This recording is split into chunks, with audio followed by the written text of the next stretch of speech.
सभी समाज के लोगों को जय हिंद। मैं एक एक्स सर्विसमैन हवलदार ज्ञानेंद्र प्रसाद पटेल रिटायर्ड।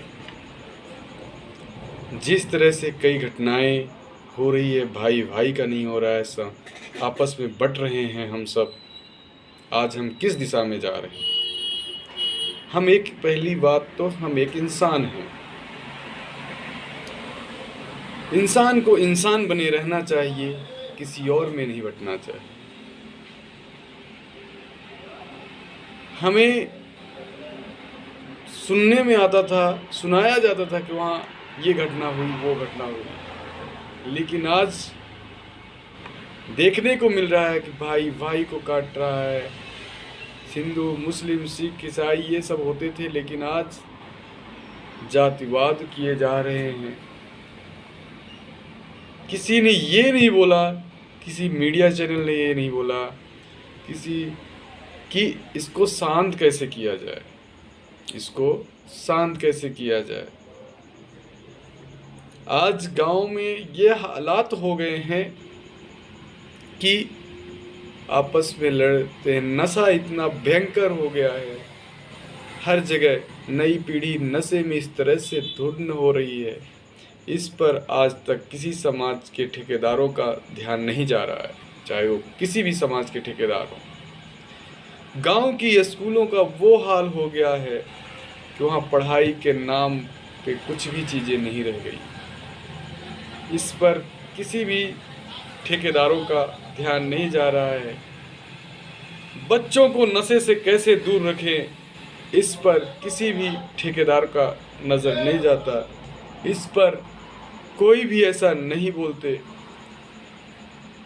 मैं कभी अकेला बैठता हूँ तो सोचता हूँ वो दिन जब अगर गांव का कोई लड़का एक बीड़ी तक पीने की कोशिश करता था तो चोरी से पीता था, सोचता था कोई देख लेगा तो मारेगा, कोई चाचा मेरे देख लेंगे तो मारेंगे, वो गांव दबदा देख लेंगे तो मारेंगे, काका देख लेंगे तो मारेंगे।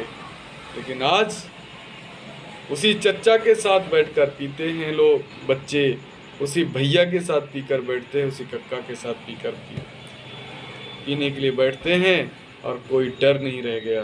ये कौन सा दिन आया है? बोलते हैं समाज को सुधार रहे हैं। किस तरह से समाज को आप सुधार रहे हैं? मेरी सोच तो कहती है कि आप सुधार नहीं रहे हैं और बिगाड़ रहे हैं।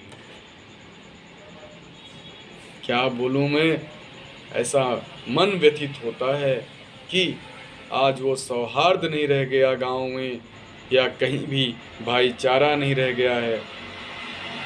आज हम जाते हैं उस गांव, अपने अपने गाँवों में, तो ऐसा माहौल रहता है कि लोग एक दूसरे से बात नहीं कर पाते हैं। जबकि एक ज़माना था, मैं भी फौज से छुट्टी आता था तो मन में एक चुलबुलाहट रहती थी कि हर घर में जल्द से जल्द जाऊं, पहुंचूं और सबके पैर छूं, आशीर्वाद लूं, सबसे बातें करूं। लेकिन आज वो हालात हो गए हैं गांव में कि एक दूसरे को लोग देखना नहीं पसंद करते हैं, कामयाबी को नहीं भांपते हैं। पहले ये होता था कि अगर किसी का भाई या किसी का लड़का आगे बढ़ रहा है, सारे अपने अपने कंधे टेक देते थे कि वो आगे बढ़ जाए। लेकिन आज ये है कि आपका भाई ही आपके पाँव को खींच लेगा। जबकि पहले ऐसा होता था कि जब कोई भाई घर बनाना चाह रहा है, उसके पास पैसे नहीं रहते थे तो बाकी लोग मदद करते थे, उसके घर में काम करते थे, काम करके उसका घर बनवाते थे। तो आज ये सारी चीज़ें दूर हो गई है। सिर्फ रह गया है मैं, मेरी वाइफ, मेरा बेटा, और वही बेटा लास्ट में आपको लात मार देता। बेटा कभी लात नहीं मारता, सिर्फ हमारे संस्कार लात मारते हैं। क्या मारते हैं? हमारे संस्कार। हम जैसे इसको शिक्षा देंगे वो ऐसे ही पलेगा। तो यह मैसेज कहने का मतलब ये है दोस्तों, हम सब जब पैदा हुए हैं तो एक इंसान बन के पैदा हुए हैं और इंसान बने रहें, जानवर और शैतान ना बने। सबसे मिलजुल कर रहें, सभी से मिलजुल कर रहें, अपने भाइयों के बीच में, परिवार के बीच में नेम प्रेम बढ़ाएं, जातिवाद में ना बटें, किसी की दूसरे की बात ना सुनिए। आपकी भाई जो मदद करेगा वो दूसरा नहीं करेगा। सब आपको लड़ाने के लिए फैले हुए हैं।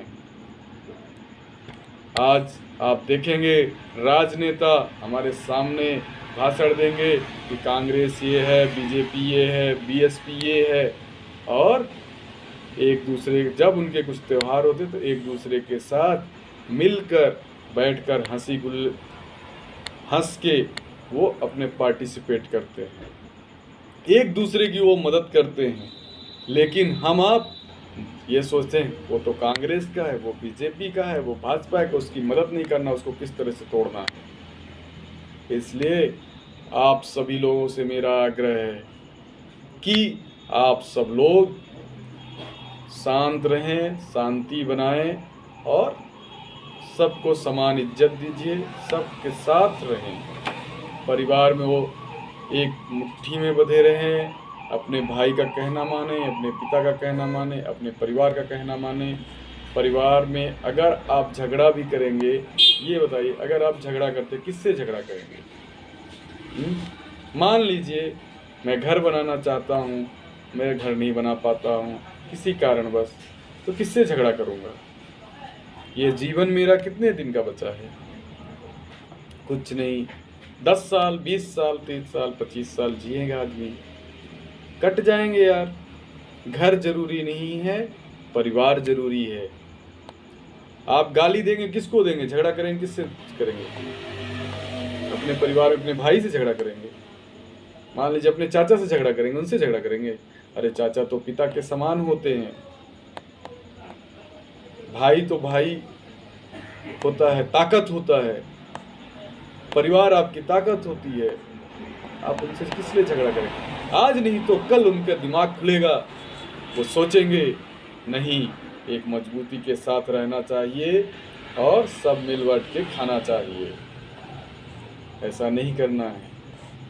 कोशिश करिए, बच्चों में संस्कार डालिए।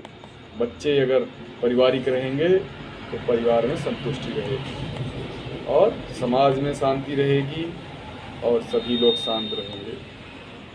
ध्यान दीजिए, अपने बच्चों को पढ़ाइए, उनके पढ़ाई में विशेष ध्यान दीजिए। गांव में टीचर अच्छे आए हुए हैं सब, उनका सपोर्ट करिए। गांव के स्कूल को लगातार टाइम टू टाइम लगवाइए और टीचरों को से सलाह मशवरा करिए जिनके बच्चे गांव के स्कूलों में पढ़ते हैं, और उनको बोलिए कि बच्चों को पढ़ाइए। आप भी बच्चों को घर में ध्यान दीजिए। अगर आपका बच्चा प्राइवेट स्कूल में जाता तो आप उस पर पूरा ध्यान देते कि मेरा बच्चा आज होमवर्क नहीं किया, ये नहीं किया, वो नहीं किया, उससे पूछते हैं क्योंकि वहाँ पैसे लग रहे हैं। लेकिन वही सरकारी स्कूल में आपके पैसे नहीं लग रहे हैं तो आप ध्यान नहीं देते मेरा बच्चा पढ़े ना पढ़े। तो नहीं, ऐसा नहीं है। बच्चों को पूछिए, नहीं बनता कुछ भी तब भी पूछिए, बोलिए सुनाओ काका काका ABCD जो जिस लेवल में है, जिस क्लास में है, उस तरह से। बस आज मेरा मन व्यथित था। आज फिर एक घटना, बहुत बड़ी घटना हुई। भाई ने भाई को काट दिया मऊगन जिले में। तो मेरा मन नहीं माना। मैं सोचा एक क्या संदेश दे सकता हूँ मैं, एक जो देश की सेवा कर रहा था, आज अपने ज़िले में आ गया हूँ। इस ज़िले में इतने फौजी हैं, बहुत सारे फौजी हैं, वो अपना अपना एक संदेश अपने अपने गांव में जिस तरह से आइडियल बन के जिएं और लड़ाई से दूर रखें गांव को और सबको सौहार्द की ओर ले जाएं। मैं तो चाहता हूं कि हर गांव में फौजी एक मिसाल बनकर चले और वो सबको सौहार्द होता है, क्योंकि उसी ने ये जीवन देखा है। अपनों से दूर होने का गम उसी ने झेला है, और आज जब हम उनके पास आए हैं तो उनको लड़ता हुआ नहीं देख सकते।